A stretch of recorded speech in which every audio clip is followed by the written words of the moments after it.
Yo, Pops Van Zandt here. The Madness Comic Network is evolving into the Madness Roku Network. We're taking our stuff to Roku. We're joining great channels like the American Horrors Channel. We're taking our stuff over there, guys. We love it over there. You're going to love what we bring you. We got some great shows, all kinds of different stuff. Come join the madness, yo. Madness Roku Network right here. Fairview's coffee has mysteriously gone missing. Mayhem ensues when strange, coffee-craving zombies plague the city. Detective Mickey Potatoes, an overworked public servant, uncovers why ordinary citizens are losing their minds and how to stop the coffee apocalypse. But it involves the mafia. And when you're dealing with mafia crime families, nothing is ever easy. The mafia controls everything in the city, including the police, including him. If he breaks the mafia, they will break him. So, the city is without coffee. The city is burning before his very eyes, but he's powerless. Detective Potatoes has the power to stop the coffee apocalypse, but if he does, he could lose everything. What is Path of the Pale Rider anyway? Is it a comic book?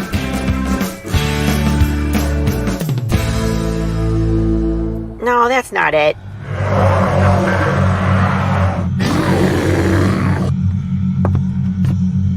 Is it this? What the heck is Path of the Pale Rider, man?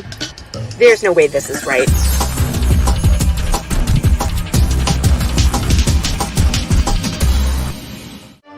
How about this? I have no idea. We're gonna rob a bank. Oh, it's this.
Alright, boys and girls. This is Ron from Romo Art, also from Sector 7. Alright, take 2. Nope.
like, buddy? man, I'm like, How are oh you? man, I thought I was back in my clubbing days, like raving, You man. like that music?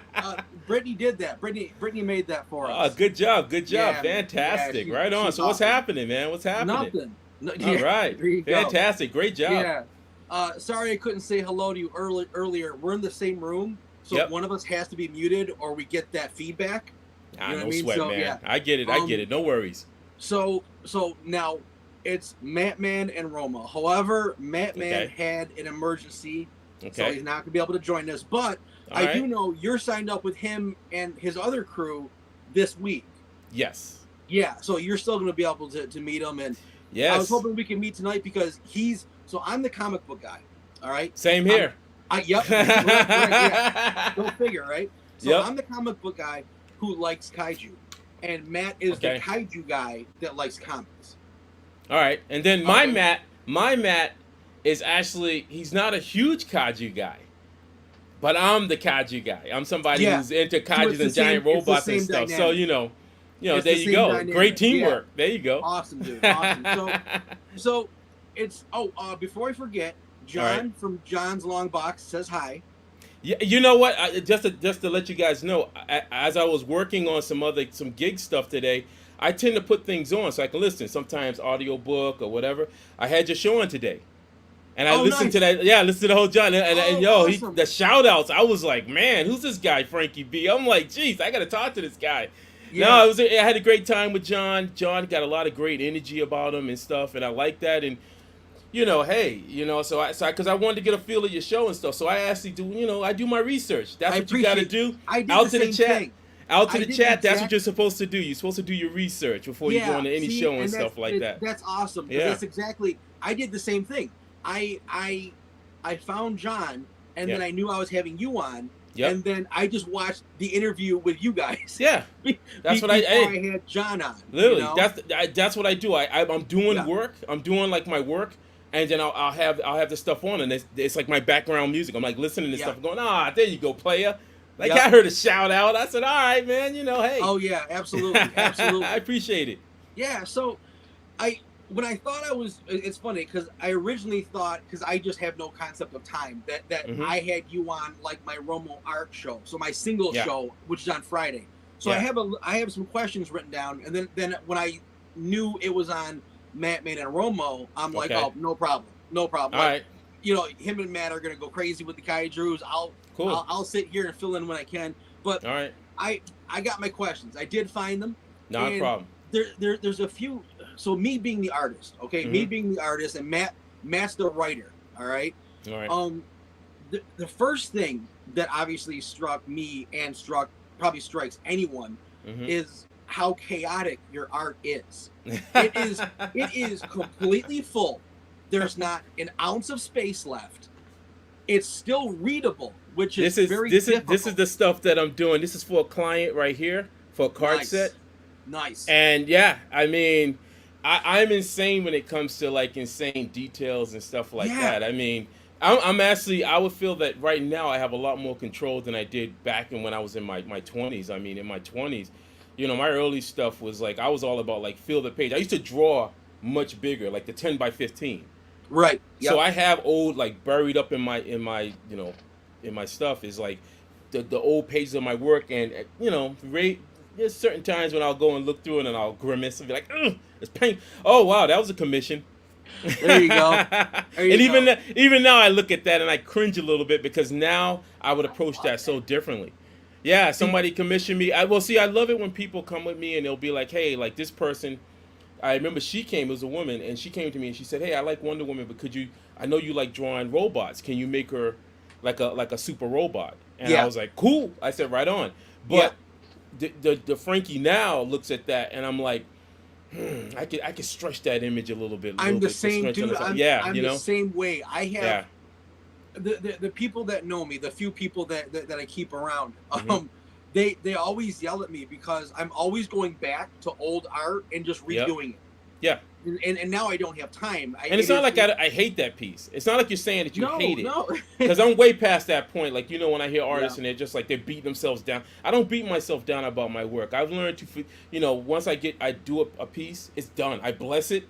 and it's out. I learned that from my mentors years ago. They were like, Frank, you got to bless a piece, you got to let it go. And I'm able to let it go. But with that said, when I look at my old work and stuff, I look at it and I go, well, it made that person happy. They loved it. At the time when I did it, I was ecstatic by it. But by today's standard, if I was to do that piece over, I know what I would do differently. Right. That's that's my issue as well. So that's how I would get my practice in throughout the years was, before I have, now I'm getting paid to do it, so I don't have time to keep redoing everything. Exactly. But I would just go back and it's like, they're like, dude, you've drawn that page 4 different times. I'm like, yeah, but it keeps getting better. Now you don't see it, but I see it. You know what I mean? And that's the difference between like, and I think, so you worked in the industry for a long time doing advertising with crazy deadlines, right on. So if artists who keep to themselves that aren't in the business as much as you have been tend to think that, I feel, the audience can see your mistakes. They can't. Unless it's just a bad drawing, they don't really know what they're looking at compared to the artist that's doing it.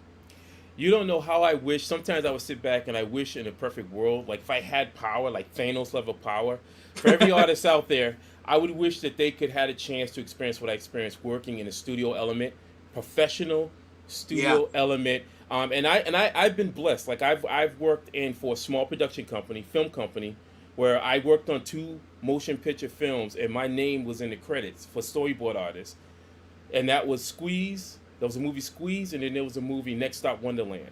So I know.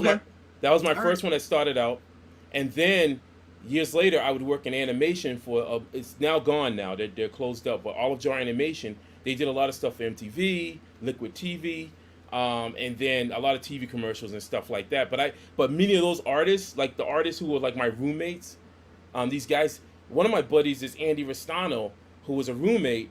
And he did stuff. He eventually won I believe an Emmy or something. Not an Emmy. Whatever awards they give for like an animation for Adventure Time. Okay. He worked on Adventure Time. A lot of my buddies worked on like King of the Hill, stuff like that. So I was surrounded by like these amazing like artists, animators, and stuff like that. And then they brought me in as storyboard and concept art.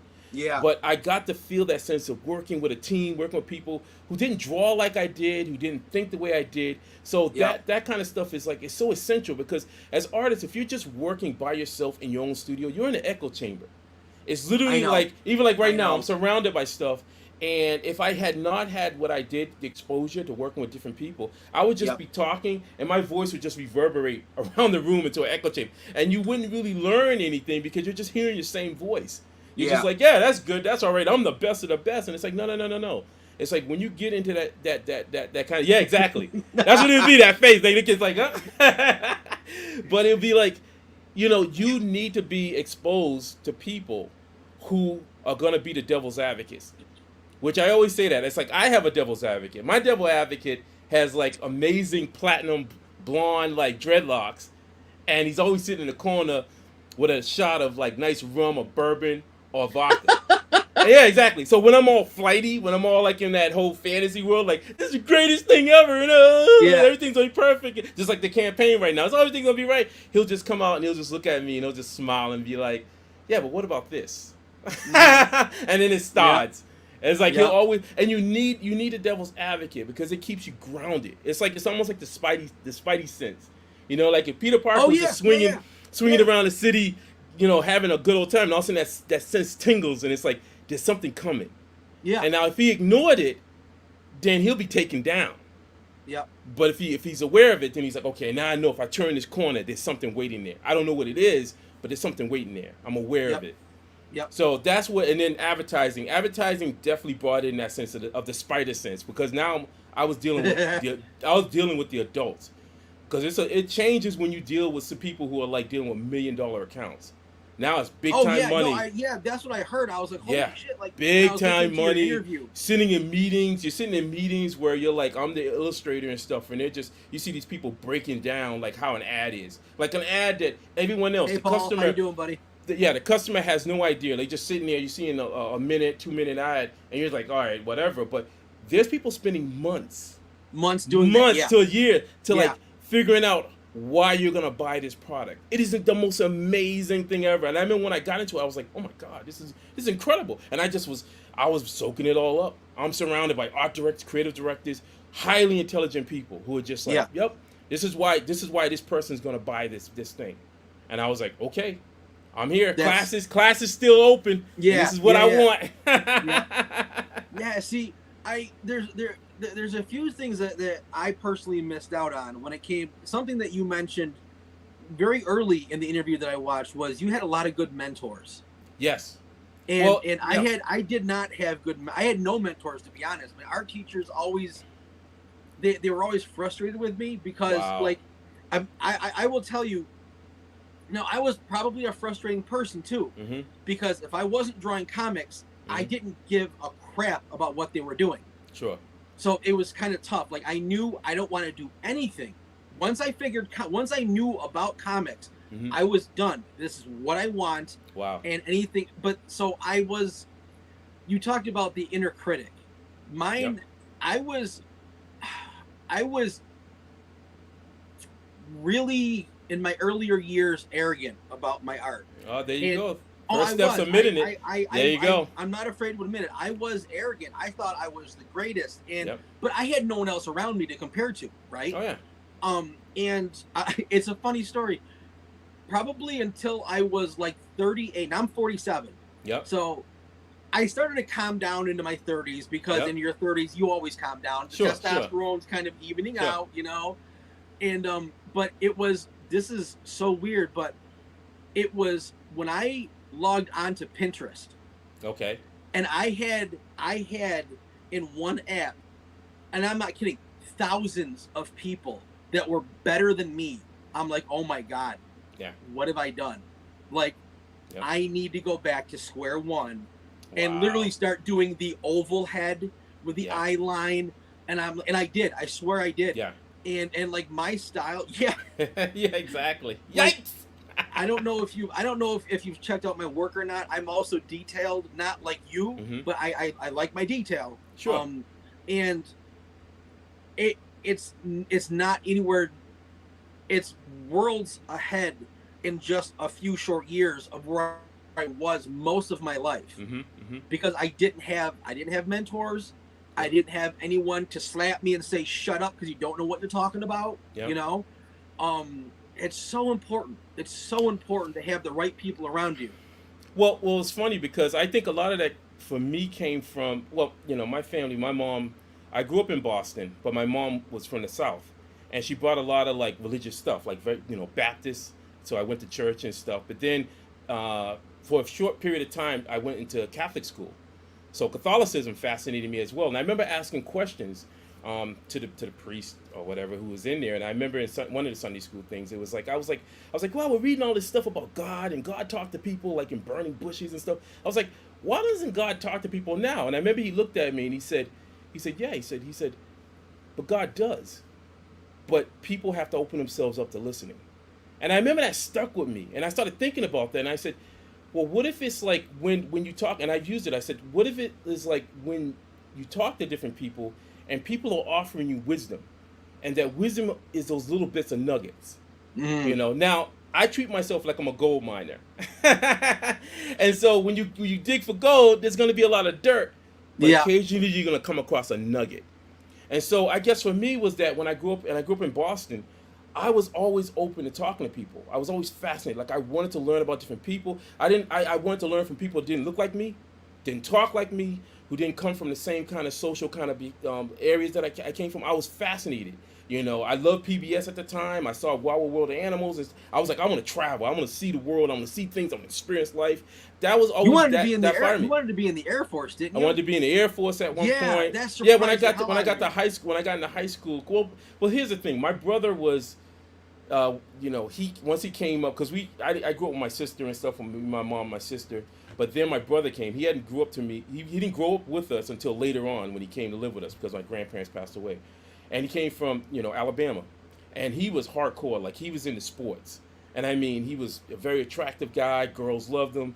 He had everything. He was everything like you can imagine. And so then when he came, something changed where then people looked at me and they were like, well, now you got this big brother, so what are you going to do? Are you going to become football? Are you going to sports?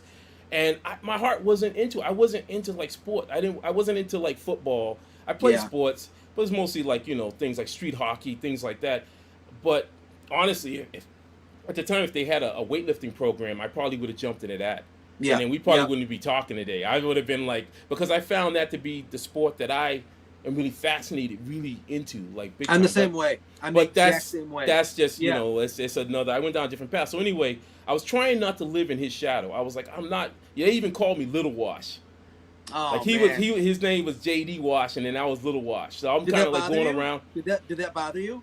You know, I think a little bit, I suppose, especially when people are sort of comparing the sense of like, do you want to do sports? Yeah. And I looked at sports as something where I always looked at it as being like a lottery kind of thing, and it was like I felt that it wasn't something that was.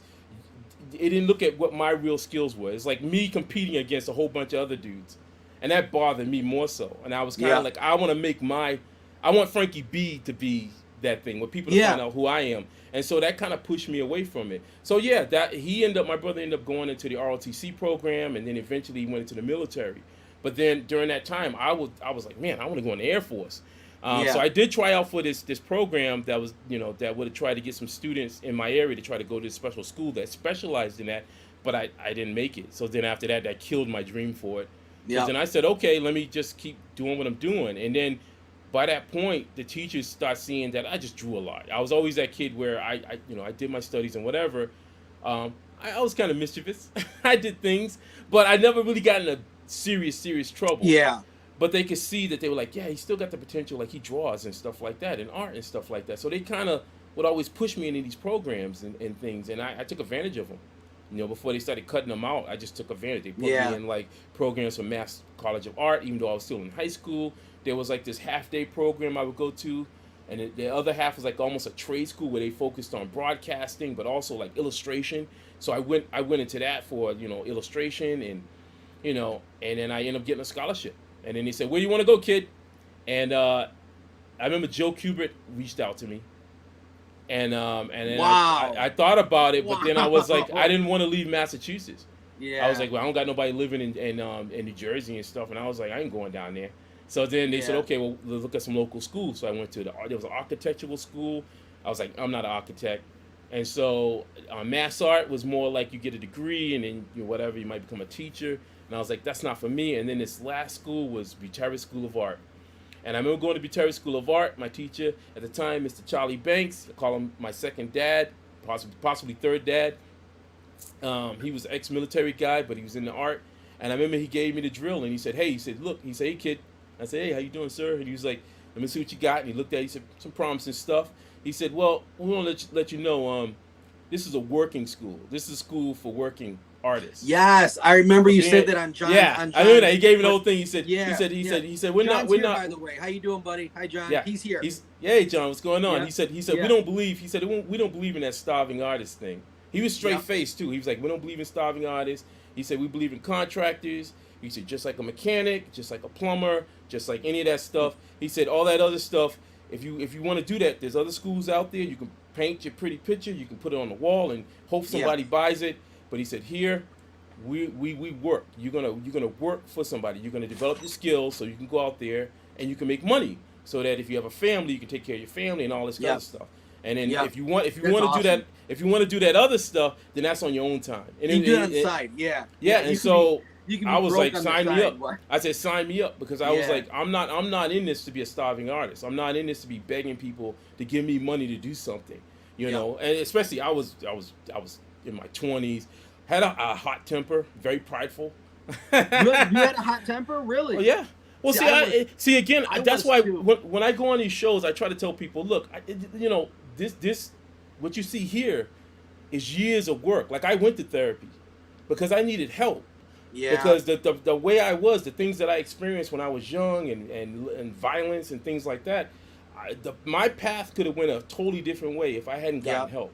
And so the thing about it is, I tell anybody out there is that it worked for me. Therapy did work for me, talking to somebody so that I can understand why I was so angry. Because I was angry to a point where I would throw down with people. I would scrap with people. I got in some fist fights with people for little stupid things, like somebody, called me a punk, and I'd be like, all right, I'll call you on it. Like, what does that mean? And I'd be up there ready to throw at you, man. I'm throwing some knuckles. I'm not with a smile on my face.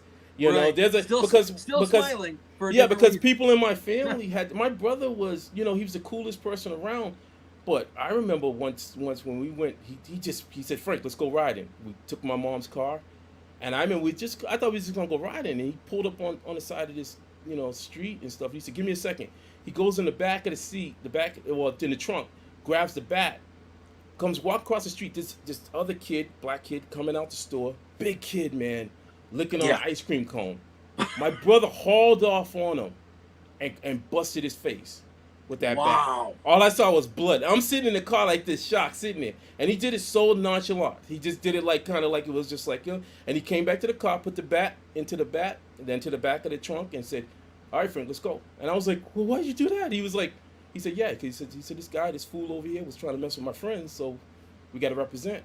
Business is done. Yeah. And that's something that I learned. So like when I got in a fight with people stepped to me, I'm like, I just look at it as business. Like like one of those Michael Corleone kind of moments when Michael Corleone was sitting there. He's just like, there's none of this dancing. He said, don't ever dance with people. He said, don't do that. He said, that's for fools. He said, if you know you're about to do something, you just do it. You get it done. And so that kind of mentality was like, it scared me a little bit because that's a scary kind of way to kind of lead your life, man. If you're starting to it is. It is a scary way. It's like, because a scary way. Because people can, people can try to test you and they do their own little thing or whatever, but once they start at 30 miles per hour, I'm already coming at them at 100. While in the briefer time, while they doing their dance, my brain is like, I gotta hit this fool hard. I gotta hit him as hard as I can and keep hitting him, and then whatever until they're down. And then that's just how my brother and my family, they had that kind of mentality. Don't wait. I'm the same. I'm the same way. Now I didn't grow up like in a tough area, but my father did 2 tours in Vietnam. The second one voluntary. So that's my dad. Wow. All right. Special teams and so now I have some of his temper, but I also have my mom's patience. Yeah. So I have a line. It's just further back than a lot of people, but when it's hit, it's not like I don't like it. You know what I mean? Like and I always when I have 2 stepdaughters, I have a wife and I have a son. And my wife, sometimes tells me, show us what to do. And I'm like, well, for one, if you have something in your hand and you're ready, they don't know what's in your hand until it's in them. That's how that works. Like you can't. There's no show. There's no showboating. There's not. I sucked in communication. See, that's the thing. That's what therapy taught me, was because I had expectations that people should know how to do certain things. Like, somehow mentally, if you did something or said something that I didn't like, then you should know better. Because if we've been hanging out and we're boys or whatever friends, then you should know me. You should know the way I'm acting and stuff. And really, when I think about it now, it's like that's another person. It's like somebody where I'm just like, man, I thought like that. I literally would get raging anger, and my anger would boil up. It wouldn't. I was more like the silent rage. Like my brother could be very quick, but mine would be like a constant buildup. It'd be like volcano, and then finally I would just explode. It would be like, and then the person looking at me would be like, where's this coming from? And I'm like, nah, this was like 2 weeks ago. You remember when you said that thing about me? It's one of those things. Like I'm coming at you with like 2 weeks of rage. Yeah. You see what I mean? And which it's way like over the top. It's over the. It's dangerous. It's dangerous rage, and it's sad. It's like one of the things, and I knew that I needed help. So when the time came, when I was working really good and whatever in the industry, I was like, I'm gonna take this money and I'm gonna get some help.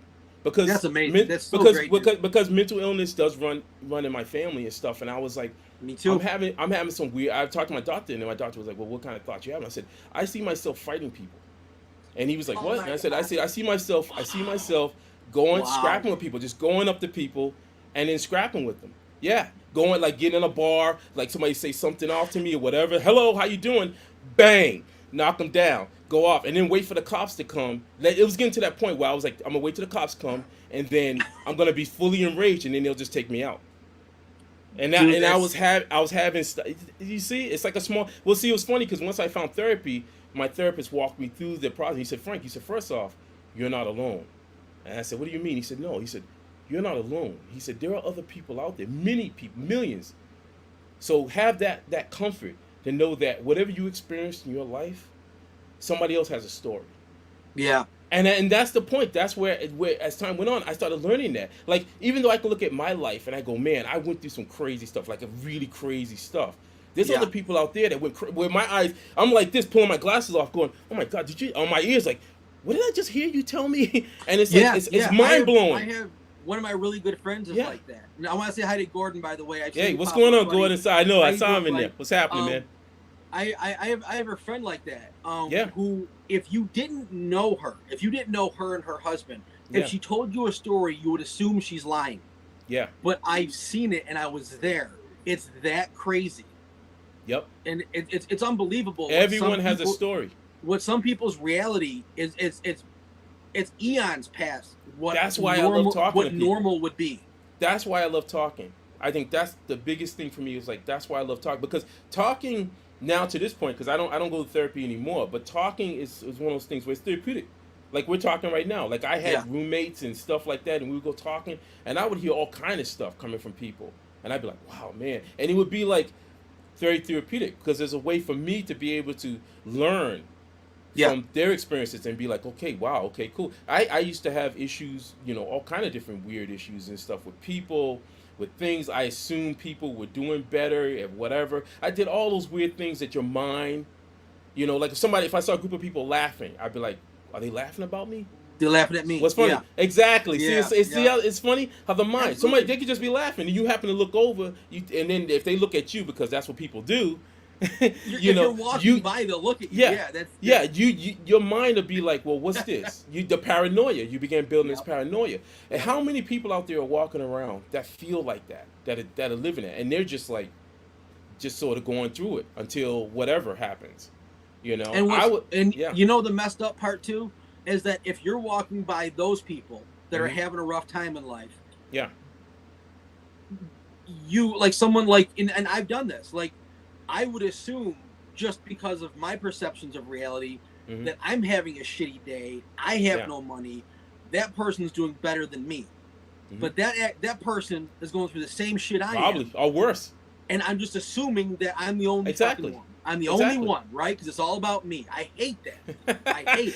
I once told somebody, I said, I think honestly, and I really sat back, I said, the reason why I've loved Kajus so much is because the level of their rage. It mirrors what's inside me. Well, it's that level of just explosive, like gigantic, destroy everything, burn it all down, and then do that classic Godzilla scene where he walks back into the ocean. Yeah. Oh, that's it's literally it. I to this day, like, okay, so to this day, like, I watch what my friends call random fight scenes. Yeah. So there are channels on YouTube where just all action scenes from Marvel movies, Captain America, Jack. I just watch fight scenes all day long, and it's I love doing it, but it's also kind of therapeutic, because if I do that, I'm gonna get arrested. You know what I mean? So when I finally got into lifting, it was much later in my life, and I was down at Gold's Gym. I was doing all that stuff, man. I was hanging with cats, man, and the messed up part about it was that by this point I was already, art was too into me. Like I always feel like if you're gonna be passionate about something, then you really got to be passionate about it. Like if you're going to be a bodybuilder or a weightlifter, you got to be into it. You just can't be half in and then half out. Same thing I feel like art. Like to me, when I went to art school, I was like, once I leave art school, and then once I eventually left 9 to 5, doing security, I was like, regardless of what, I got to make money doing art. I have to validate why I went through this. That's how my mind works. Like I knew a lot of people who were just like, oh, I went to whatever school, and I'm like, well, are you still doing it? No, I decided to go something. I'm like, yeah, but you kind of, it's like, I feel like, to me, I'm like, you wasted these people that invested their time into you. Yeah. And aren't you gonna kind of, utilize that or whatever? But that's just me. And so for me, I was like, I remember once I graduated from art school, I told my teachers, I said, I'm done with school. I said, no longer will I go to any other school. The only school left for me will be the school from the world, from what the world can teach me. Yeah. And I've been constantly learning. I still learn from today. I learned from watching absolutely. various shows, talking to various people, always picking up a nugget here and there. A lot of stuff you can toss out because it's just garbage dirt that you don't even need. Oh, there's always a lot of nuggets. There's always more dirt than gold. Yeah, That's you always got to works. shift it. You got to shift it and go, oh, there's a nugget. That's how it works. Bing! Yeah. I can use that. You know what's funny? Like my very first question, because I'm looking at your art. Obviously, like I said, it's very chaotic. There's so much going on. It's still readable, but there's so much going on. Yeah. And my first question, we really answered, because if you hadn't told me what you told me,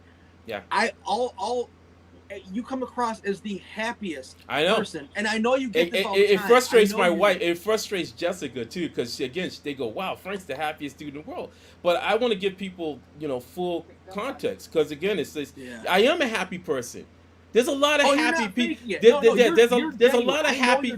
There's a lot of happy people out there. But see, the thing about it, people think that happy somehow means like, well, they never get angry. Some of the most angriest people out there are the ones that got a big smile on their face, because they're trying to hold it together. Try to take it in that sense. Like the next person you see that's really happy, imagine what they're holding together just to hold it. Whereas the person who's just so flamboyant about it, because I remember back in the day when you go to, when I was in school, regular school and stuff, you see the character who's just bouncing around on the, whatever, flamboyant, right? Yeah. Showing all their business and whatever. But then that would be the person that if they got popped, like got hit in the face or hit a certain way, they'll fold.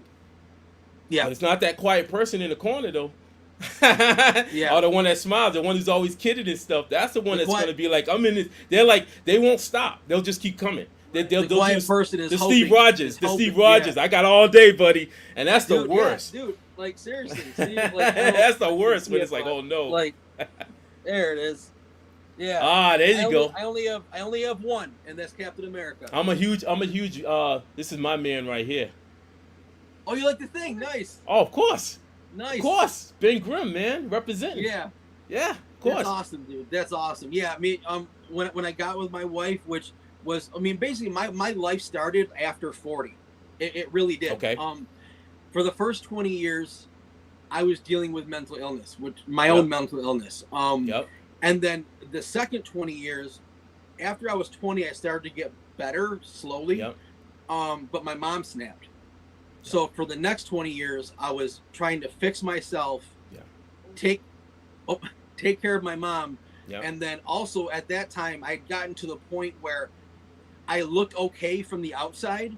So I started attracting people that needed help. So I was everyone's go-to mentor, fix my problems, and I could, but they kept coming.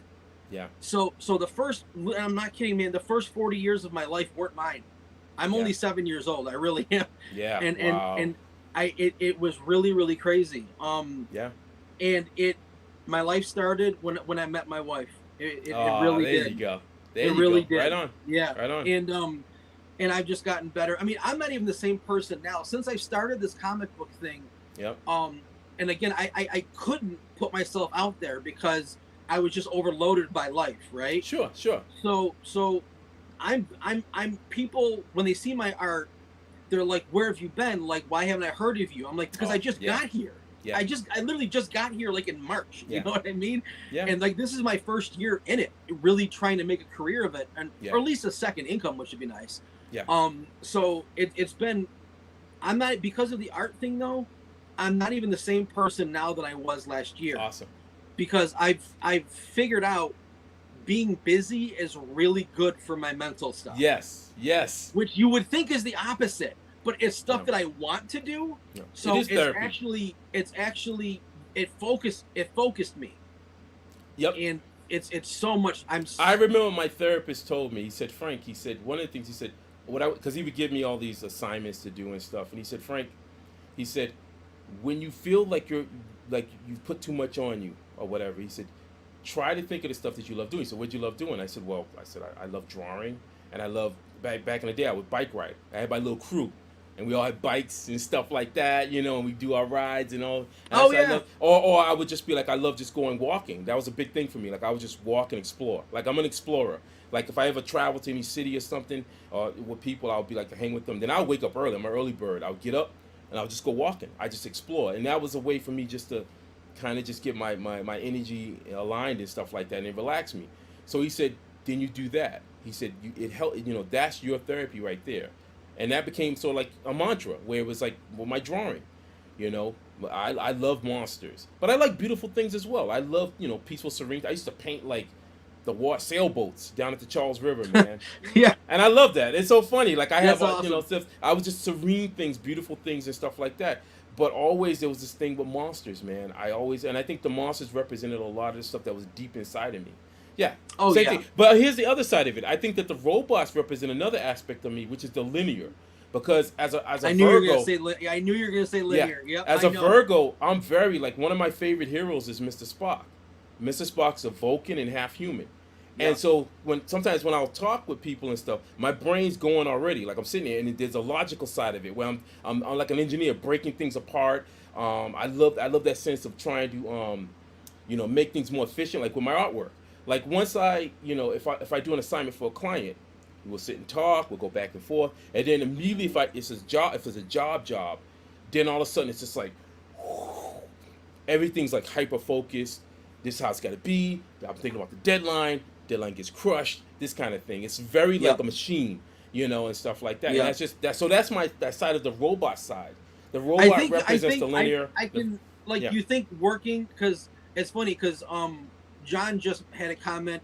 Yep. He remembers what you said about flyers, like advertising flyers. Oh yeah, comic books I totally being feel like very that's what's similar. going on. I see that right now because like some of the stuff I just been seeing. And again, as an observer looking outside, when I worked in advertising, I worked on some cool stuff. I remember working on the first Transformers movie. I never forget it. I got called in, and they were going to do the ad campaign. So a lot of the online advertising. I think it was mostly online. Maybe some print stuff. But anyway, they came in, and I remember this art director, creative director that I did a lot of work with. He said, Frank, come in. He was all giggly. And I was like, what's going on, dude? And he was like, dude, you're going to be so happy. And I was like, happy boy. He said, dude, I got something for you. And he plopped this massive book down. And he said, you can't take this home. But, you can look at stuff and whatever. And because this is a job that I want you on. And I was like, what is it? And he said, Transformers. And I had all the images, all the first Michael Bay movie. Everything was laid out in front of me. I was sitting there like,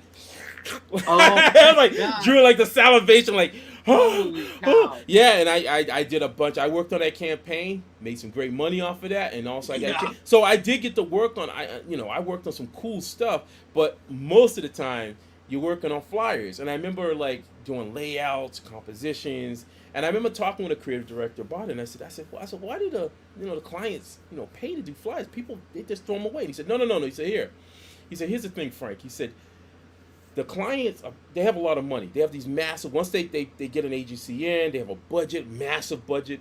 And so money's, allocated for TV, print, radio, whatever, But then a certain amount is allocated to print. Flyers. And flyers are really just a form of, they're not that expensive in comparison to the company. So $100,000. So they'll say $100,000. That's nothing. So what they'll do, they do these flyers, they send them out to you, the consumer. Mm-hmm. Now, all they're banking on with that flyer is that you're going to look at it, and then something's going to just stay in your mind. And you'll trash it. It goes subconscious. It's subconscious. That's what advertising is. Promotion is about that subconscious, like your brain going, you're sitting there, and you're going, man, I could show you a Dunkin' Donuts coffee. All of a sudden out of the blue, your mind's cut because you've seen the commercial, but it's in your mind. Oh man, I could use a burger, like something like that. So now we go by the comic books, and I've been looking at some of the stuff, and I'm like, well, it kind of makes sense that the way they're treating comic books, because these companies that have purchased, Marvel and DC comics, they're looking at just farming the IPs for the other big money stuff, which is toys, merchandising, video games, TV, and film, and animation. So that's where the real big money is. Comic books, you already know there's already a built-in audience. Even the people that are grumbling about it, whatever. See, it's funny because I'll look at it and I go, yeah, people are grumbling about it, but you still got a Batman t-shirt on. You got Funkos back there, buddy, on your wall and stuff like that. So you're grumbling about it, but you're still buying into There you go. You're buying into what these companies are putting out, and they know that. So they're sitting back going, "Oh, sure, no problem. Shit, please bring the complaints on. Bring them. Tell us." While you're complaining on the dock, they're walking right up the plank on their yacht. And while you're still talking, you're going, if only you believed and cared. Why would they care? The thing is that you're already going to buy it anyway. So all they need is just message. They just need an IP farm. I had never heard this before your interview. Before I watched you, I've never heard that angle to what and we'll it makes sense to me. We'll never know what their real motivation is, but take a moment and really think about it. Business, like just pure business. Just pure business. When a giant company buys a smaller print company, which is comics, these are just it's a business decision. This isn't about caring. Flyers. Just send them out. This isn't caring about how you feel. They just sit there and they go, sure, sure, send more complaints. And while you're complaining, in my mind, I visualize it like they're complaining and they're on their yacht and they're still on the yacht they're like, all right, we'll take care of that when we get back. We'll be back in a couple of months and stuff. But you keep on. That's a great shirt you got there. That's one of our characters. Yeah. Right on. Yeah, keep complaining. I honestly, I think that's business. Business is like it's about emotion, keeping your emotions in check. It's about I've worked with people where maybe there might have been some issues or whatever, but you'll never know it because they gotta get the job done. Everyone's sitting at the table smiling. They're like, "Yeah, dude, yeah, man, I'm not gonna be hanging with you after this, but we're gonna get this job done." And that's how business is. And the problem I think with comic books is that there's too much emotion. Like people are wearing emotion outside their bodies, and they're and it's affecting their real world decisions.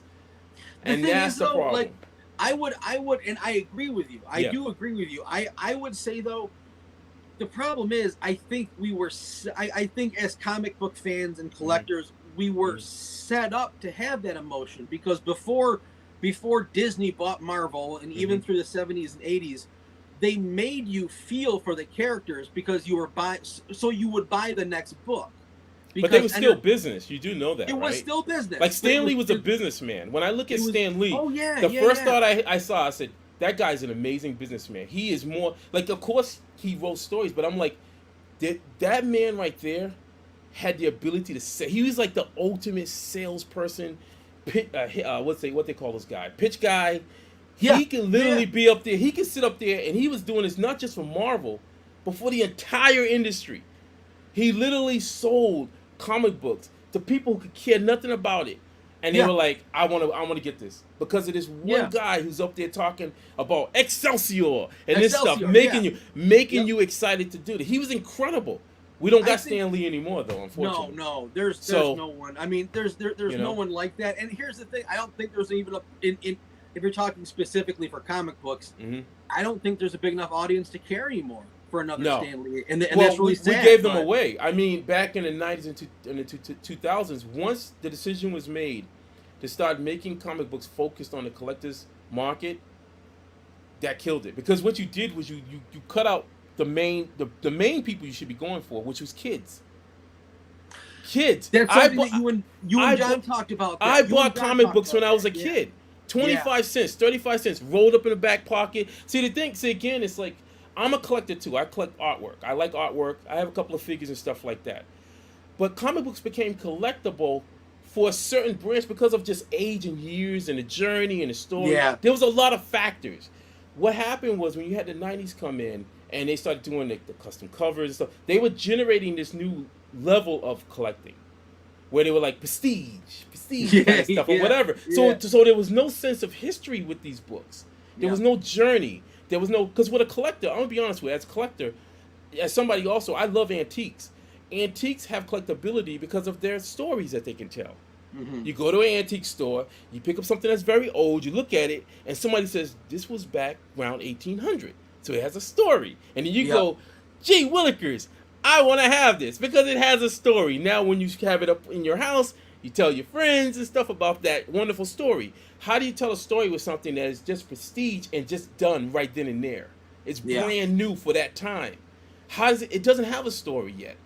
It hasn't been put out. It hasn't been able to age and been ripped apart or told, whatever. It hasn't had that longevity to really give it that. So that's what they did. They gave new product to people and called it collectibles. Now, while that was going on, let's go across the seas to over to wonderful Japan. I love. Japan was like, okay, we're seeing what you're doing, player. We're not changing anything. The formula's staying the same. We're gonna do manga, and we're gonna introduce our manga to those wonderful kids over in the West. Yeah. And now here's another player on the field. Video games. Can we say the word video games? Oh, it's a nightmare word to the comic book industry. So now you left the door. You left this massive hole open for the generation that you're supposed to be going for with your kids. Yeah. What do you think's gonna happen? To me, that's one of the reasons why I'm drawing as much. Like once I reached 50, I started having these epiphany, and I said, you know what? One of the people who I was inspired by, Herb Trimpe. I got to talk to Herb Trimpe and tell him how much his work impacted me. He's gone, and I'm part of that generation. So you know what? I'm not immortal. So eventually, one day, I'm gonna be gone. Then what's gonna happen? Are we gonna have a generation that doesn't care about the stuff that happened in the 70s, the 60s, the 70s, the 80s? Because right now, Generation X doesn't even exist. Somehow we've been grouped into boomers. Everyone's a boomer now. Yeah, you know, it's like things like that. Yeah. When I see stuff like that, I'm seeing the little signs and going, this stuff is gonna get forgotten by possibly a generation or two generations. You may start seeing, say 2 generations. Yep. You don't mean you things like the old school stuff that might be gone. Now the stuff that's going to be left is going to be mostly manga stuff, or some of the newer stuff that's even now, and even that may be kind of iffy. So where do you? So saying that, which is a pretty detrimental statement, right? Yeah. Saying that indie, where do you see the indie world in 2 generations from now? If mainstream is gone, where do you see indie? What we need to step up. Think? We need to step up. Mm. We need to get out there, and it's just like what I do when people see me posting online. I'm doing guerrilla marketing. Guerrilla marketing is a technique done back in the days, and I say the early guerrilla marketers to me were graffiti artists. Sure, yeah. Graffiti artists were amazing artists, some more better than others, but regardless of what, they would go out there and they would put their art out there, and then they would vanish. You know, you wouldn't know who they were, but you saw their artwork. Yeah. And people would look at it and they would go, wow, some people saw it for what it was. You know, they were like, well, this is amazing, beautiful art. Other people didn't like it, but that's always been the path of the rebel artist. In my mind, of like an artist, of that you put your work out there and then people sort of they kind of figure out what they're going to make out of it, right? So I'm taking that same mentality here. I want to see every indie person out there bombard the market with what you do best. Now, me, I'm a huge fan of Herb Trimpe, the Shogun Warriors, Godzilla. So my artwork's going to reflect that. Now, your artwork, Sector 7, that's a totally different kind of style, but that's great. That's wonderful. Yeah. You know, just like what what Blake and those guys are doing with Territory. Mm-hmm. We need to be putting out so much diverse stuff that people just can't help but not look at it. Because when I was young, I looked at everything when I went to the LCS. Yeah. There was so much. It was like, oh my God, Conan the Barbarian, the X-Men, and they did not look the same. They were all different. Yeah. You know, 32 flavors and more, baby. Yeah, I mean, I think, and here's the thing, like, I think there's always going to be a place, and it's not going to disappear. That's like saying the violin would disappear. Mm-hmm. Most people don't give a crap about the violin, but it's not going anywhere. There will always be people that play or buy violins. Mm-hmm. And I think at worst, what's going to happen is we're going to strip the market down to the bare fans who would buy a comic no matter what. And hopefully there's people like us out there that have a product for them. But here's the thing, though. As we age out, because here's the other side of it. Here's the other side of it. This is the devil in the room talking. Okay. Now, the devil in the room with his bourbon in his hand. Yeah. He looks at you and he goes, yeah, but you do know that in business, when they look at all the stats, they begin looking at percentage of people, the ones who unfortunately leave the world. So that's one segment. Then the people who financially, because of whatever case, they got to step out because they can't buy anymore. And then the people who just say, I'm just tired of this, I'm done. If that starts getting eaten away, who do you have left? if we're not building, if comic books aren't building out there to a global level, then eventually that circle gets smaller and smaller and smaller. You know, and the thing is that then what happens? I don't know. Does it turn into webcomics? I don't know. Does it turn into a new form of animated I don't know. That's the big question mark. What I'm going for, and I can tell you where I'm going to be heading. What I do, maybe not with Matt, but with my own books. Sure. I'm going to be heading digital, and then what I'm going to do is I'm going to start digital to keep it at the bare minimum price that I can, really affordable. Sure. And then what I'm going to do is make the printed copy the collectible. But I think also in the bigger scheme too, think big. Don't think in small little like small, like you're in a city, like that's your city. Think globally. My biggest thing out there that I'll tell any creator out there, you have this tool called the internet. Yeah. Right now, the capability to advertise what you're capable of doing is all over. I'm on TikTok. There's a lot of artists on TikTok. I'm just gonna tell people right now that are showing their artwork. So as much as there are people out there that are doing crazy whatever, I'm finding a lot of artists that are inspiring me on TikTok. Okay. TikTok, Instagram, wherever you can be. My wife loves TikTok, so yeah. Put your stuff out there. Learn how to do small video editing. You don't have to be a pro about it, but just enough to be able to get your message out there and try to reach a global market. You want people over in France, over in Africa, over in the UK, Australia. You want everybody to be seeing your work.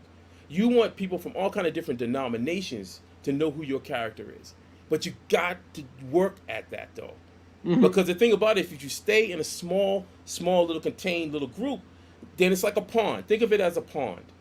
And eventually, if people are all fishing in that pond, what's going to happen to the fish? Yeah. It gets fished out. I'd rather fish in the ocean. right. I'm keeping it, and that's always been my mentality. Even when I went out for when I was first getting out there and going the path of the commercial illustrator, I used to use the term, I was like, I'm the eclectic artist. I said, I want a portfolio, because I would talk to various people, they were like, we should just draw this and that, and I said, no.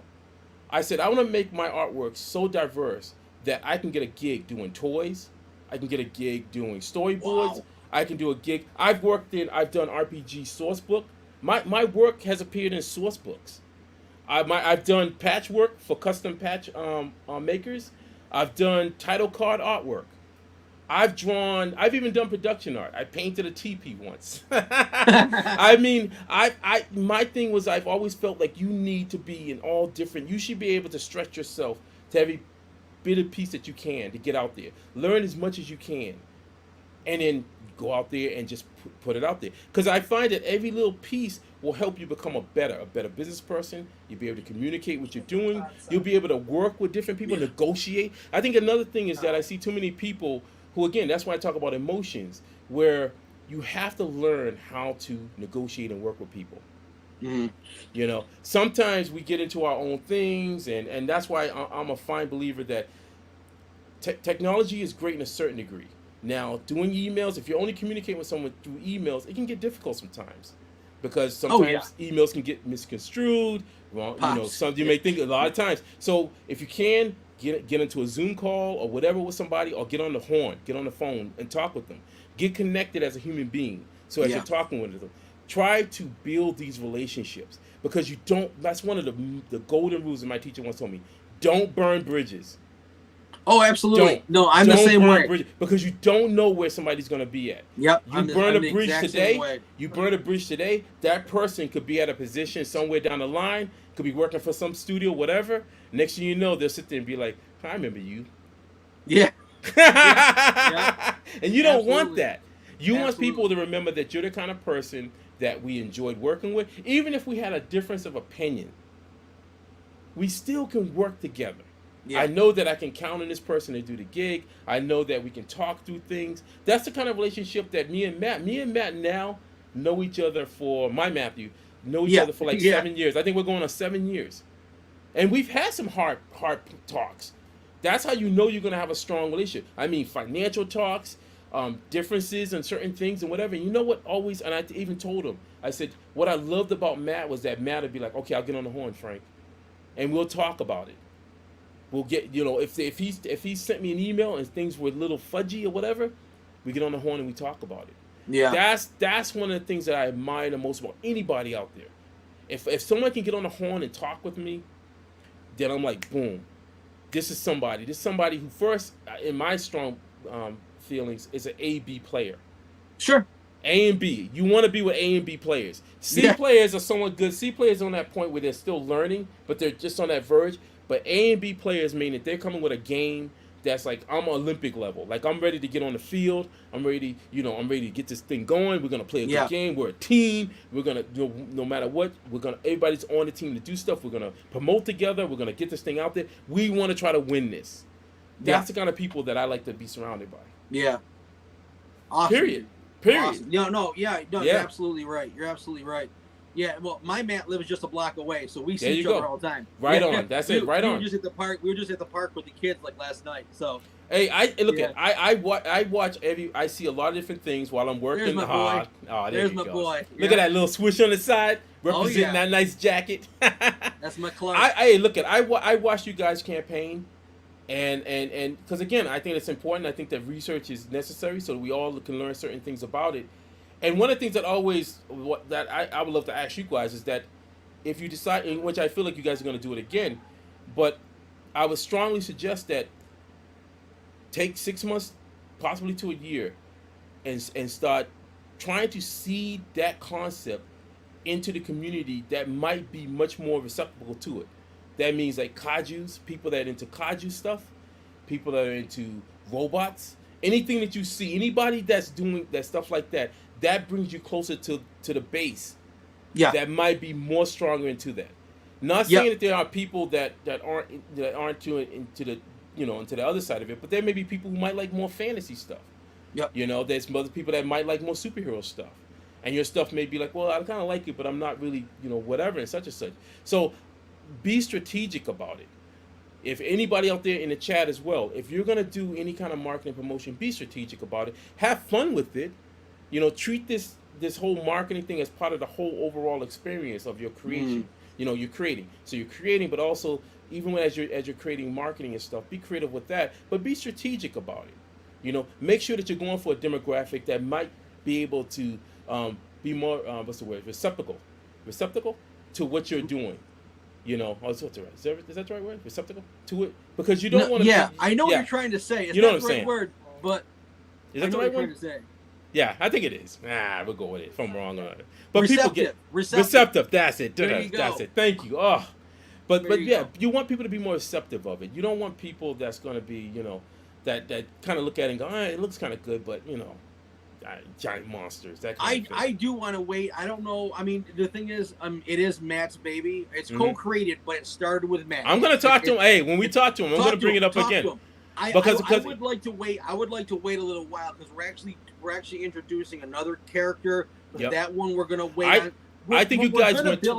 We're gonna build the audience. Yeah, you went twice. You went twice, and I think that now you put. I would strongly suggest give that concept a little rest. Yeah, give it a little rest because again, it's come down to the point that you do care about it. I know you guys care about it. Oh yeah, right. You're passionate about it. Yeah. So the thing about it is, it needs the nurturing. It's just like our IP.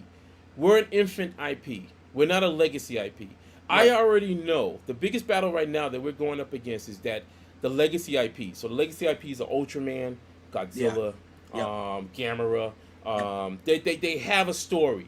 They have something. So immediately, I always describe them as like the redwood forest. The redwood trees, majestic, big. People look at them. Their eyes can't be taken away from them. They have to look at them. But now, we're these little saplings. And we're right here growing, and there's a little spot of sunlight hitting us. And then it's those few people who are looking at those massive redwoods who happen to look over and they go, well, look at there. And now the job is, will they come over? How do we get them to come over to look at this little sapling? And perhaps look at the beauty of that sapling, and that energy helps that sapling to grow. Okay. So that's the place where we're at. And I think where Blake and Territory is and where you guys are at as well. Be okay that it's a seed, because that's what you are. Don't try to fool yourself. I think too many people go in there and they compare themselves to, first off, to people who have already been in the industry for years, who already have a fan base. Don't compare. There's always comparing, and you got to work on that. You got to work on that, because even when I first started out, I was like, I wasn't comparing anybody. I knew I was going to be the grunt. I always treated it like it was you're the grunt. You're going to be the gopher. Go get me a coffee. Oh, yes sir, yes ma'am. You do it. If you already have that expectation in your mind, then you understand that there's a ladder you got to build. You got to take the steps to get up there. Yeah. And the thing about it is, it's surprisingly, it's not going to be long, depending on how much you put into it. 1 year, 2 years, that's not long. It's not. It really isn't. No, not with what. I mean, I know like the time it takes. It's just we've already put out 4 books in 3 years. Yeah. Well, hopefully. We'll see how this campaign goes. Right. Fingers crossed. I mean, it's going good. It's going good. Like, you're almost there, right? Well, here's the thing. That's that whole devil's advocate. Because the same thing. Like Jess comes, she goes, "We're doing good," but I'm like, and if you don't know, this is the guy. This is the kaiju guy. They're absolutely killing it. I'm pragmatic. I'm a pragmatic person, and I think sometimes you need to be there because I'll be honest with you. I was on a campaign. I was commissioned. This was maybe 2 or 3 years ago, maybe. And it was for King Kong. I can tell you that. And nice. I was commissioned by this company who I done work years ago for and stuff. And they hired me back. They say, "Hey Frank, we want you to do a pinup for the supposed King Kong book." So I got paid for the gig, right? So they did this magazine. It was really nice. Everything was good. Their campaign, gangbuster. It was doing really good. I remember going to bed that night, and I happened to check it. I checked it, and I said, "Oh man, they crushed it." I was like, "Oh my God, this book's going out." I'm all psyched. I woke up the next morning, looked at my email, and somebody decided to pull out, one of the backers, and that campaign died. I've heard that that's something that like trolls do actually if they don't like you. Yeah. So that's the thing. So that's the worst. So that's that part of the pragmatic part of me. Like if we need to be over that 3K goal. To make sure that something happened. Yeah, exactly. Yeah, I get it. So to the people out there watching in the chat and who are watching this right now, we need to be over that goal. Smart man. Man. And the thing is that then I can celebrate. Then I'll be able, because one of the things about it is I want people. We got a lot of stuff that we're offering, a lot of freebies and things like that. I want people to get this stuff. I want people to read the comic. To try to imagine that because of the actions of a few can have such a massive effect on all. Yeah, that's something that really sticks with me, man. And I always, anytime I get that little bit of excitement, I think of what happened with that King Kong. Because it was like literally going to bed where I had a smile on my face. I woke up the next morning and literally the guy had to send a big message out and say, "Oh, I'm sorry. It's not happening." That's absolutely sick. That is heart-wrenching because there was a lot of people. There was a lot of people that wanted this book. They wanted the book. There was a lot of great art that was going to go in it, and then it was done. Done just like that. Unbelievable, dude. So that's where sometimes you just gotta, I get reserved sometimes, and I know Matthew, he's like, yeah, he has that exude, and I'm like, yeah, I don't want to do it. I don't want to kill that joy, but until we reach over that and a little bit further down over, then I'll be like, okay, cool. It's funny because I'm actually like that quite a bit. Like my wife will get like really excited, and she's like, aren't you excited? I'm like, yeah. I'm not gonna I don't give too much to it though. Because I know what life can do. I get it. Yeah. It's not done until it's 12:01. Yeah. It's not we'll done. Celebrate. Yeah, we'll celebrate when we cross over. Yeah, I'll trust me. I was a party guy. I don't know about you, but I partied hard. I partied hard back in the day. No, I'm an inside cat. I'm an inside cat. I don't like the outside. I am the regular introverted artist. Oh no, man! I don't. Yeah, I was all about when I was back in the day. I actually had a chance. I remember I got a chance to go over to Italy. I hung out in Italy. Oh wow! Yeah, I went to Italy for a little bit, and then Greece, hung out, and in Turkey. In the back end of Turkey, yeah. And so but during that time it was great money. I was just like this guy. I partied hard, drank hard. When I was with my buddies, traveled up to New York back and forth, do things. Were you traveling for the art? Nah, that was a trip. That was a trip. No shit. Wow.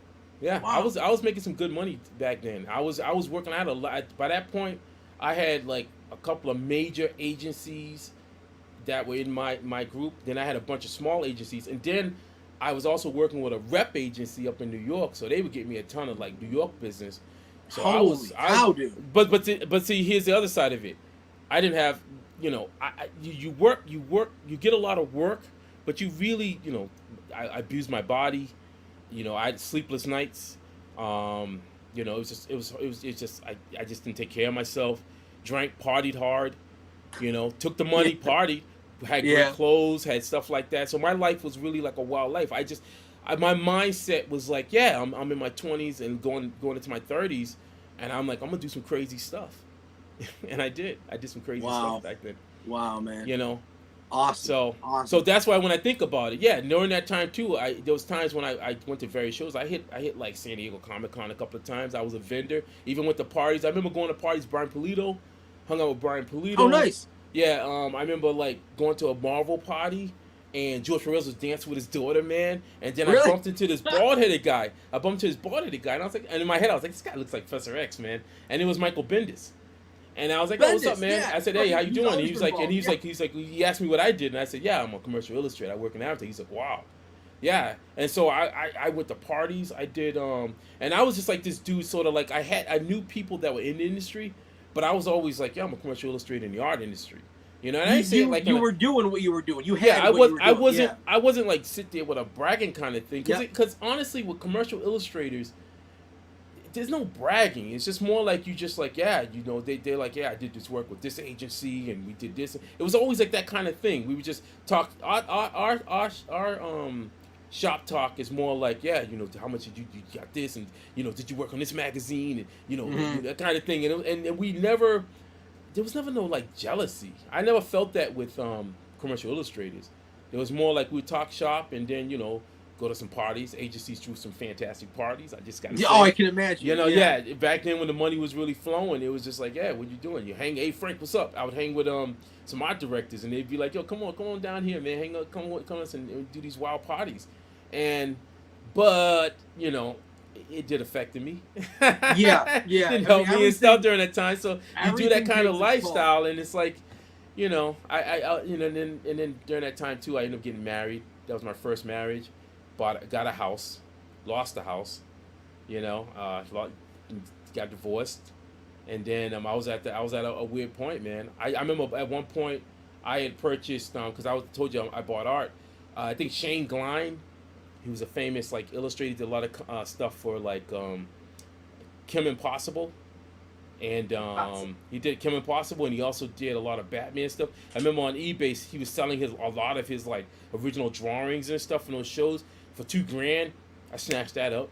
No shit, wow. And then I made a ton of money off of that. Yeah, I was rolling, man. I was like a hardcore like I was like, when I would do the alternate shows and I would joke around and stuff, but I was hardcore like, I go in there, I'd be sniping up art, man. I'm like, man, I was buying. At one point I owned a ton of the Shogun Warriors, the original artwork from the Shogun Warriors. Wow. And Herb Trimpe signed a bunch of them. And then Paul Ryan, I owned like a lot of DP7 pages. I had a ton of pages of artwork. And then I had my divorce, and then that was the lowest point. I knew I was gonna lose my home. I ended up selling a lot of that artwork. My mind was just in the wrong place. Yeah. And then I was at a place where I was in a dark place where I just was like, I'm gonna get in my car with my cat, and once we get rid of this dang house, I'm just gonna drive south. I'm just gonna drive south, and whatever I land. And that was probably the most the not unhappy Frankie. And then I'll tell you what.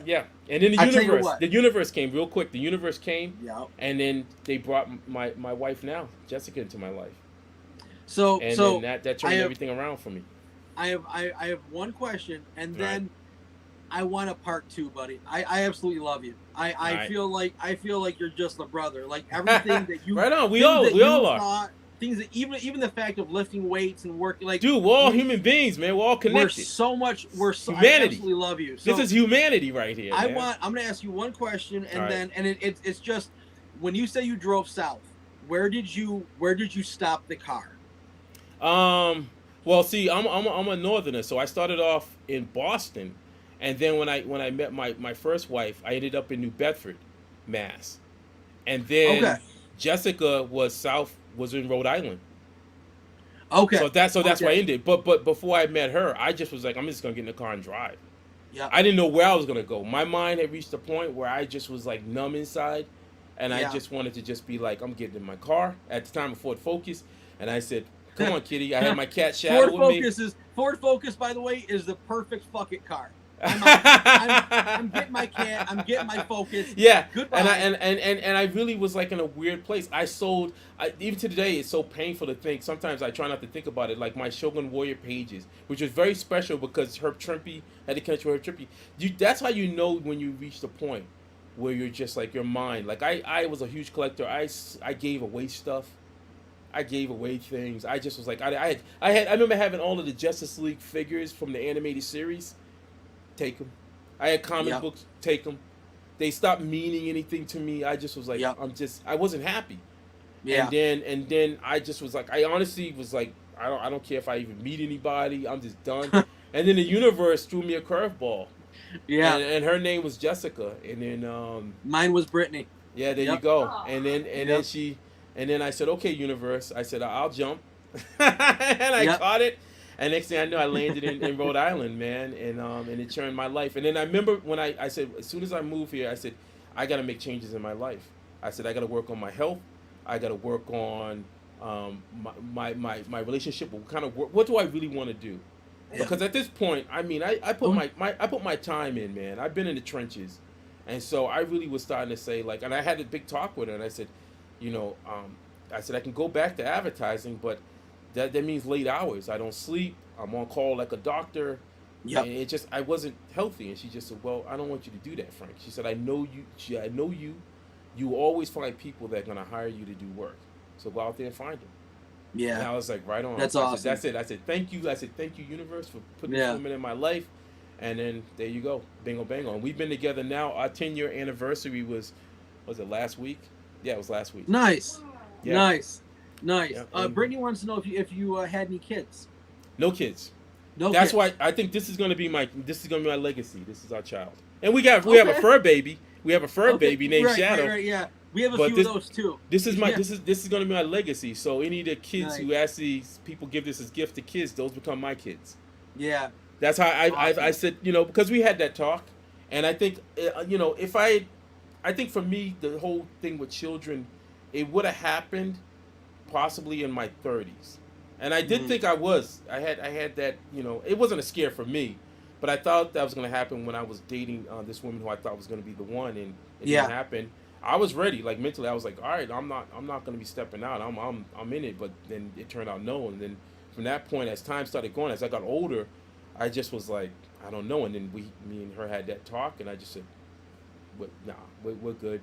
She was fine with it. I said, I'll just create. Well, anything I create, that will be my legacy. So that now to be in the hands of hopefully thousands to millions of children. Right. They become my kids. Let's hope for all of us, man. Those are my kids now. So so there you go. Yeah. Nice, man. Well, we are gonna finish up. My show is usually an hour, but this is like the deepest, dude. I gotta admit, you pulled out some deep stuff, man. This has been the deepest show here, man. Wow, it's really funny. I work in now I'm gonna spend more time talking. Right. I work in my day job is managing a privately owned health food store. Okay. All right, vitamins and herbs. Awesome. You'd be surprised at how many people I've had cry in front of me. Yeah. Because I'm the guy that I didn't ask them. They just know that I'm safe, and they just talk. Same here. You know what I mean? I get the same thing, man. Yeah. They say thank you on the way out. Oh. Thank you. And it's like, it makes me tear up when they say thank you. Oh, dude, you know what I mean? You're killing me. It's funny. I had a moment when I went to, because Keith Gleason, I did the Mighty Mascots for him, but I've always gone to Keith Gleason's Plastic City Comic Con.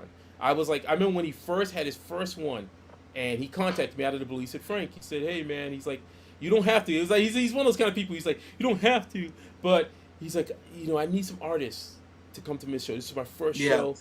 I'm putting the invite out there. And I said, Keith, I'm there.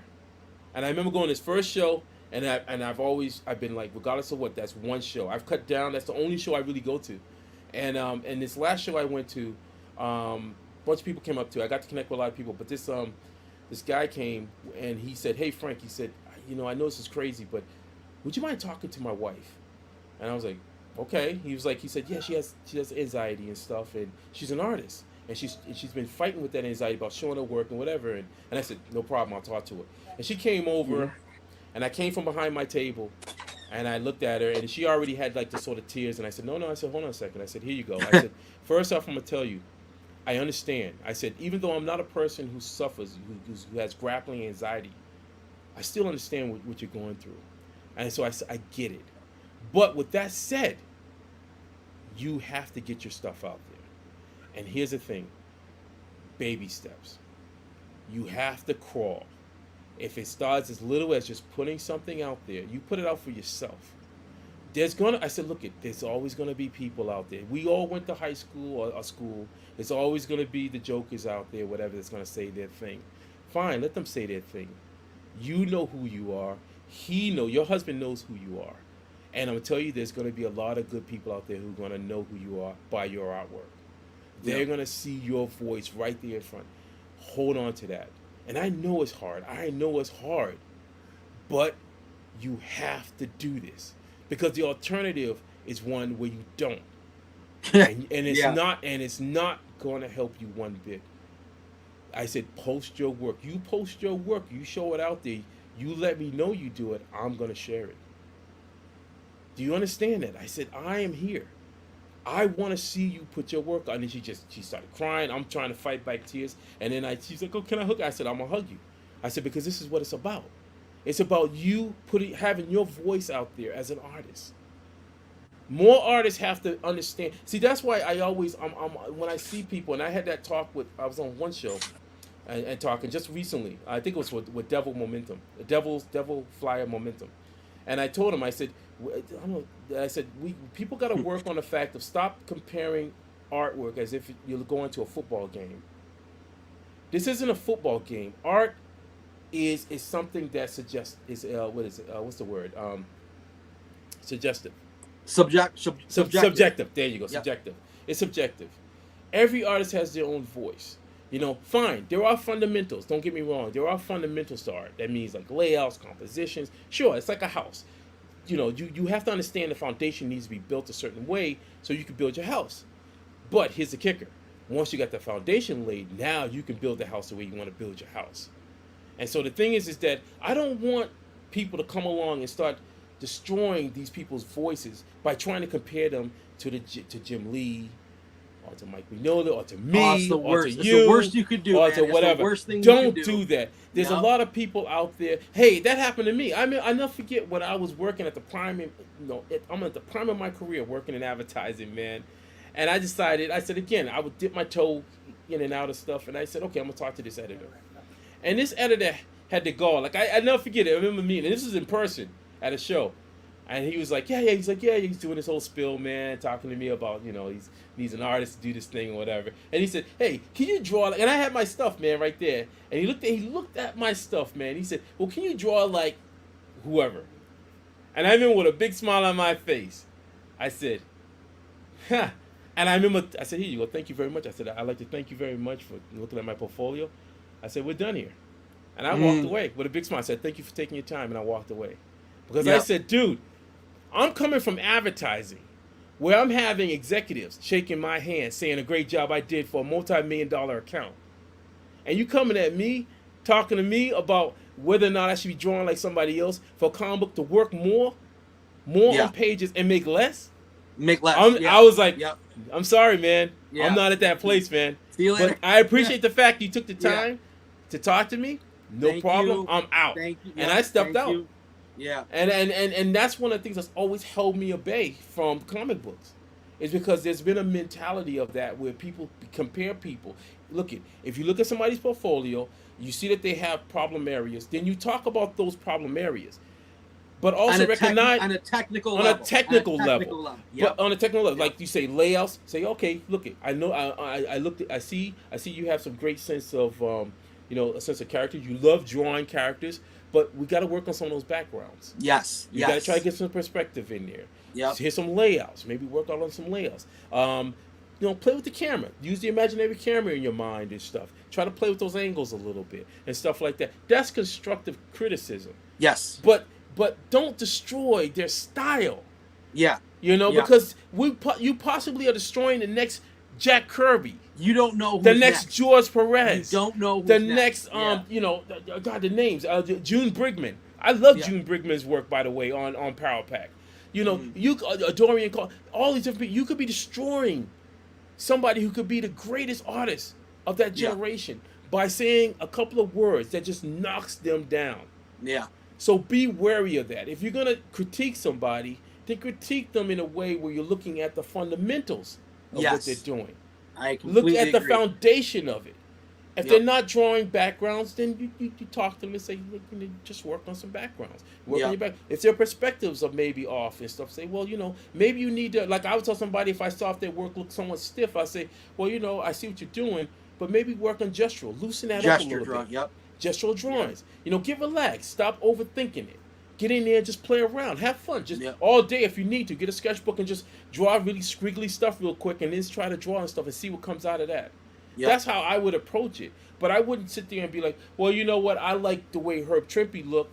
And so, I looked at what you did. Can you draw like Herb Trimpe? Yeah. And you're honestly, you're not gonna make it, kid. You don't there's draw like Herb a Trimpe. famous letter that was out there, interview that Herb Trimpe did, where they did that to him. They did this to this amazing legend, and said that, can you draw like somebody else? How could you do that to a legend? Yeah. The people working there, the people that are like, who in some cases don't even know about artwork, don't understand the fundamentals of artwork, but they know they like a certain. Fine, you may like a certain artist's work. Fine, that's all good and dandy. But do you understand the fundamentals of artwork? Yeah.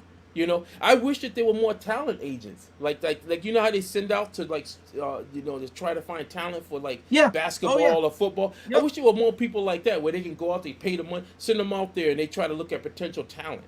Really, with a keen eye for unique, diverse talent, so that when they come back, they have this person draws this kind of way. This person has a certain unique kind of style on there. This person kind of, come back with some enough so none of the styles look the same. That they're not clones upon clones upon clones upon clones. That's what's been hurting us for years. We're seeing clones of Brian Hitch. Oh sure. People trying to emulate Brian, but who Brian Hitch was schooled by Alan Davis. Yes. I like Alan Davis, man. If someone sit there, I love them both. I love them. Well, I love them both. Yeah. Don't get me wrong. I love. Hey, look at Brian Hitch is phenomenal. Yeah. But I'm saying, like, there's always been this thing where he was schooled by him and they passed it on. Same thing. Like if you look at John Byrne, come on, Jack Kirby. Oh yeah. Definitely Jack Kirby. Yeah. But he took it and made his own way, and he brought a different kind of flavor to that. And so that's what we should be doing. We should be appreciating the flavors that people have, and then finding and trying to help them understand how they now can sort of tweak those flavors up. Because right now their flavors may be all over the place. They may be like, there's a bunch of stuff in there. You got to let's bring that mixture together. So a little paprika, a little bit of garlic, a little sprinkle of garlic, just a hint of cinnamon. Just a hint. You don't want to go too much. Not too much cinnamon. Yeah, a little bit of sea salt. A little splash of sea salt. Dude, I got it. So I'm getting the hook around the neck. I totally understand. And I'm gonna give you back the Mias. Go ahead, everybody, take the Mias back. I think we could talk for 3 more hours. Yeah. I love you, buddy. I love you. I got it. We got to do this again. Oh, most definitely. Most definitely we will. And good luck this week with Matt. Have a great week. I think we're gonna be good. We're gonna definitely go hardcore, man. And hey, people, pass it out there. If you have people out there that happen to like cartridges, they make great gifts. Yeah. I want kids to have our books in their hands. Oh, For those young little dude, it makes me happy when I see a little kid and he's like, I know Godzilla. They have these little sprinkle in their eyes. It's like, dude, I want to cry. It's like, thank you. I was like you. Yeah. I hear you. I know, man. Yeah. I know. Thank for everyone for showing up. Thanks, everybody. We love you guys. Thank you, Frankie B. It's been absolutely amazing, buddy. Keep the art flowing out there. Take care, buddy. Have a great Right night. on. Take care. Have a great night, everyone. Hey, yo, it's me, Pops Van Marmalade, and you're watching the Comics-Related Madness Network. Huh? So come get some. CromCon. CromCon.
Comic Books for Kids provides comic books to kids in hospitals and cancer centers across the U.S. It's a place where we can all work together to make sure every child has a comic book. 100% of all proceeds go towards the kids. It's about making a difference, and while they're in the hospital, allowing them to fly like a superhero, battle dragons, or rescue teddy bears. We are in every state in the country and now support over 160 hospitals. Every month, we add more. Visit cb4k.org.